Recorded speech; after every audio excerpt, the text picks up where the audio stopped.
how do you see the relationship evolving between lenders, brokers, and landlords in delivering these upgrades? So I think the relationship is going to have to become increasingly coordinated and tight-knit, because this is something that landlords, I mean, we've already talked about the different regulations they face. MEES is just one of them. And there is this barrage of regulatory initiatives that they're having to comply with and get up to speed with.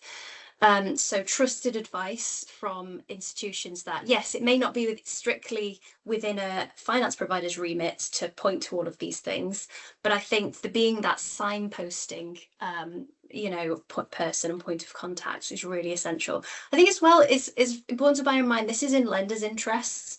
From a portfolio risk point of view, EPC compliance is a credit risk factor. So, they don't want to have non-compliant assets that lose value or become unlettable. So they are motivated to innovate further around this. And I think probably what needs to happen is for product innovation to reflect the needs of landlords and concerns on the ground. For example, I was in a focus group quite recently looking at what landlords' needs are around financing home energy improvements. And we put to them sort of, what are your top concerns? Is it, knowing that the green upgrades are going to have a valuation uplift and future-proof the asset value of the property, or knowing that you might be able to command higher rents if the home is retrofitted to higher standards? And the number one concern of landlords was attracting and retaining good tenants. And I think what there isn't enough consideration of is what happens if you have sitting tenants. You have this incredibly tight deadline for turning around the property and making these upgrades, but that's going to be disruptive to whoever is currently living there. So I suppose my first ask of the market would be that we develop more products with void periods in mind. One solution that comes to mind is refurb to let, where it's kind of a bridging solution paired with a buy to let exit.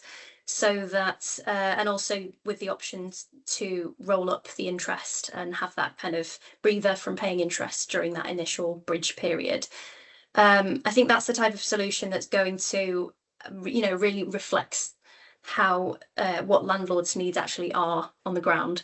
And similarly, I think, more innovation around enhanced borrowing, enhanced cashback amounts for retrofitting. But I think it really, really starts with education. So we, for example, at the GFI run a Green Mortgages training certificate aimed at brokers and also just general mortgage professionals working in lenders, for example, to really upskill them to be able to talk to clients about this stuff. And I think buy-to-let brokers are a little bit more used to stepping outside of their usual remit. I know, like when all of the tax changes came in, yes, a broker isn't an accountant, but they still kind of had to point them in the right direction as to what was coming down the track. And I think green isn't really any different here. But we need to upskill the professionals in order for them to educate their end clients. So training and education, I think, is really, really key.